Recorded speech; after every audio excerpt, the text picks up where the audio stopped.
Good evening, YouTube viewers, Facebook friends, Facebook family, Google people, and the subscribers to Joe's Politics 101. It's another edition. The day is December the 7th, 2015. And I'm still going to be talking about Republican politicians. My subject is Ted the Slick Man Cruz. Teddy Cruz. Evangelical, fire brand,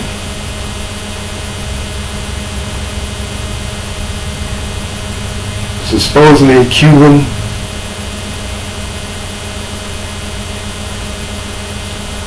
senator from the state of Texas with his oyster skin cowboy boots. We call them shit kickers down here in Louisiana.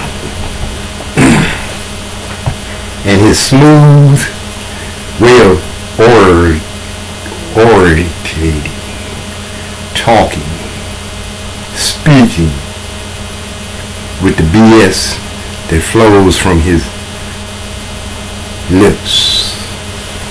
First off, he might carry the acronym Puerto Rica or Cuban. That might be his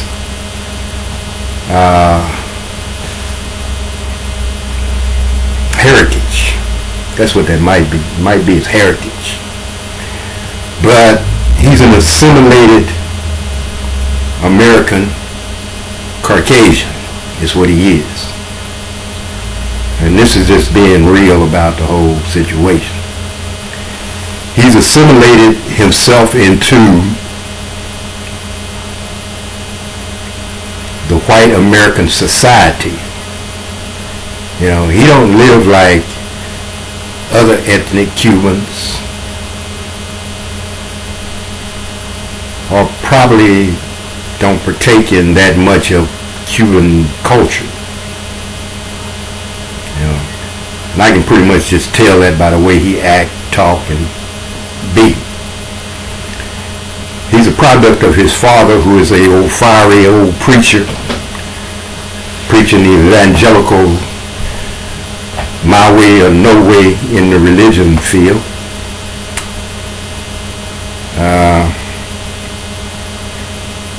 And he's a good speaker, I have to give it to him. He tries to be slick.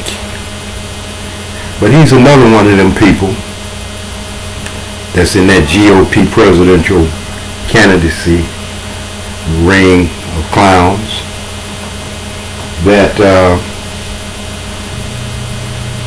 will never be president of these United States of America, the ones that we live in today. He might sure get a strong run. He might knock Donald Trump out of the picture, and George Bush, and it might just end up him and Marco Rubio being the two individuals that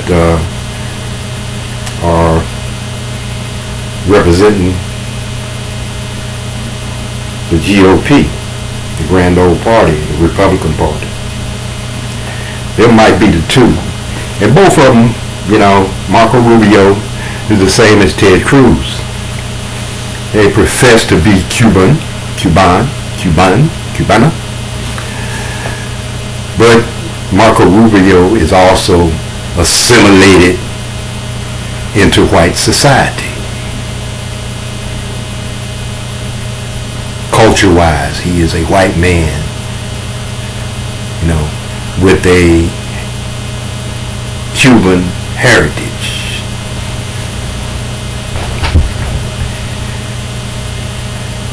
Both of them should be minorities, but you can't view these individuals as minorities. You can't view them as a part of the exclusionary people that are excluded from certain parts of society. And they both have baggage. First thing is, Ted Cruz is a middle case. He is a true to God middle case. He has radical ideas about religion. He has radical ideas about politics. And he has radical ideas in general. And you can just look back at the things that he's done since he's been in the Senate. I don't think he's been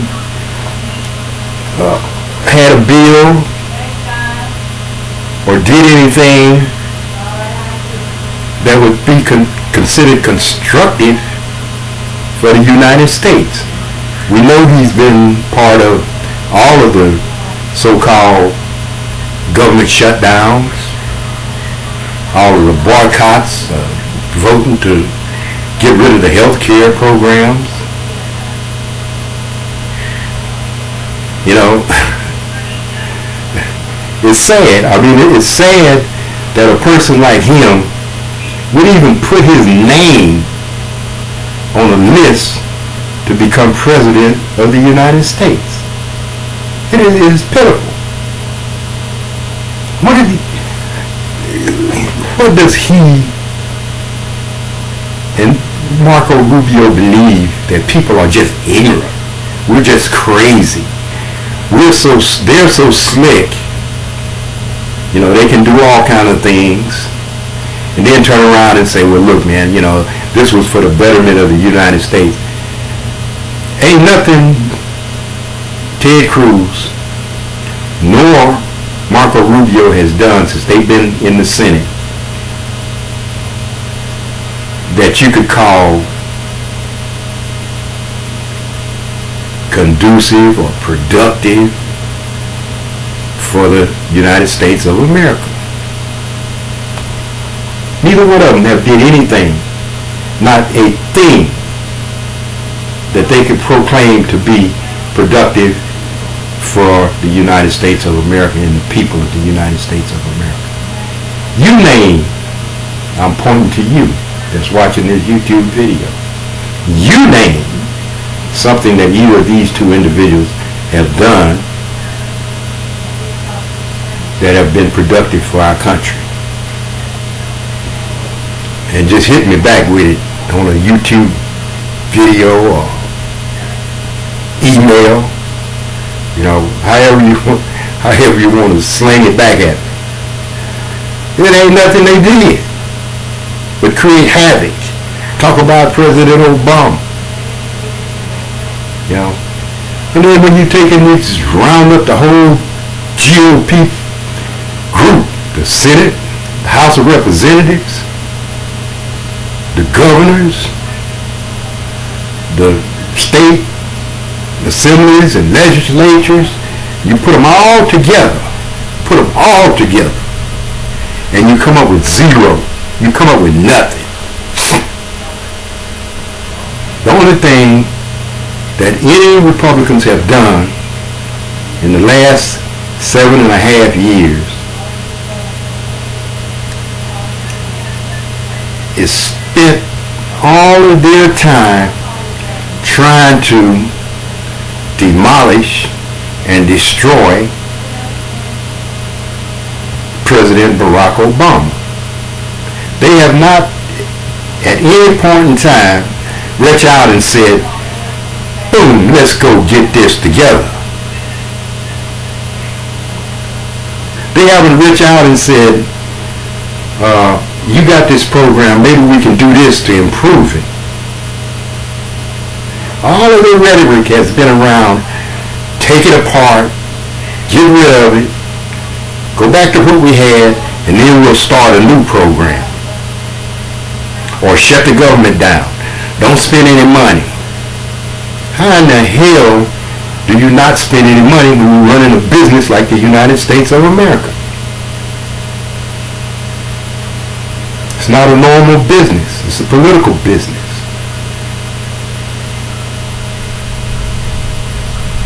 Each and every person that's in the GOP and those in the Democratic Party who are fighting against improvement of our standards, the people's lives in the United States of America should not be in the United States Congress or House of Representatives.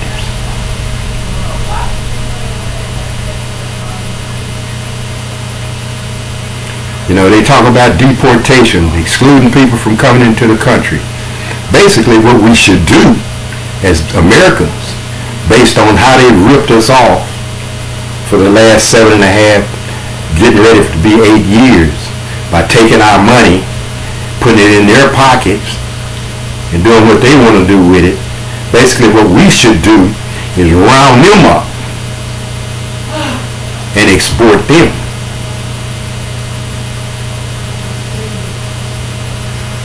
That's basically what we should do, because they're nothing but thieves and frauds, scoundrels, sucking off of the U.S. government, our tax dollars, for their own personal benefit.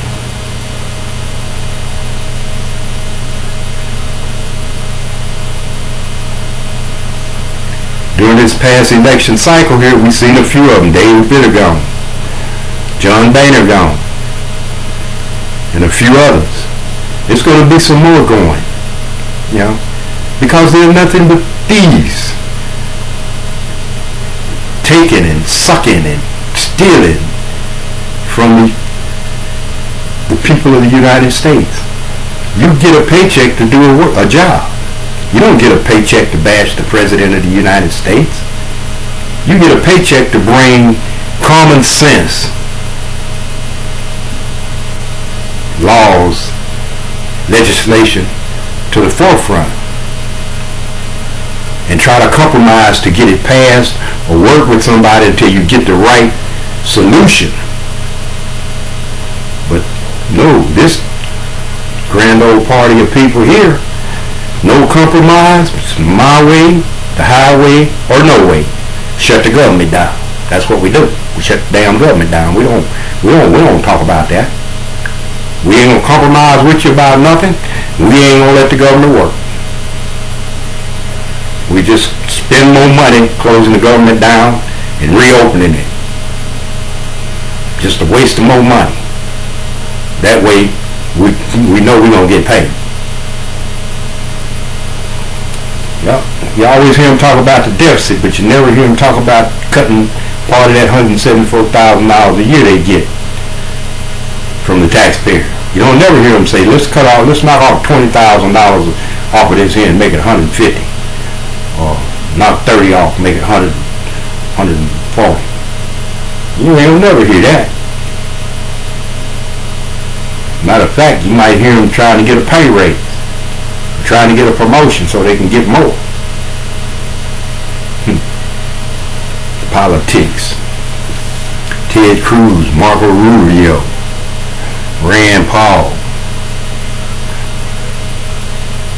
George Bush, and then we got this jackleg preacher, Mark Hucklebuck. Man, it's a clown show for real. It is a clown show for real. It's the kind of clown show that the circus won't take. The circus don't want these clowns. They can't perform that good. They just out there yodeling. I heard somebody call Donald Trump a carnival barker. He's more like a circus barker. That dude, man. What's that name of that circus? Barnum Brothers? That's where he should be. That orange-looking hair and that orange-looking skin. Orange and blonde hair and... Ooh. I just can't imagine seeing Donald Trump president. I can't imagine seeing Ted Cruz president. I cannot even fathom the idea that Marco Rubio would ever be president of the United States. I don't care if it be 10, 20 years from now. He is the dumbest young man I've seen. Instead of him being in school or trying to learn what's going on, he wants to jump from state representative to a senator who has no knowledge of government, in his real education, to being the president of the United States. Here's what I believe. I believe that because Barack Obama was able to do that, everybody else think they can do it. Without really understanding how Barack Obama accomplished what he accomplished. Barack Obama is a political scientist. He studied politics in school. Constitutional politics. That's where your politics is, in the Constitution. If you can understand the Constitution, you can understand politics. But see, GOP candidates and GOP Republican people in general don't understand the Constitution, even though they tout it. They're always talking about the Constitution. And it don't take much for you to recognize the fact that they don't understand the Constitution, what it stands for, and what it means in each amendment, in each declaration. You only need just one to understand just how stupid and ignorant Republicans are about the Constitution when they're talking about the Constitution. The one thing that they deal with in the Constitution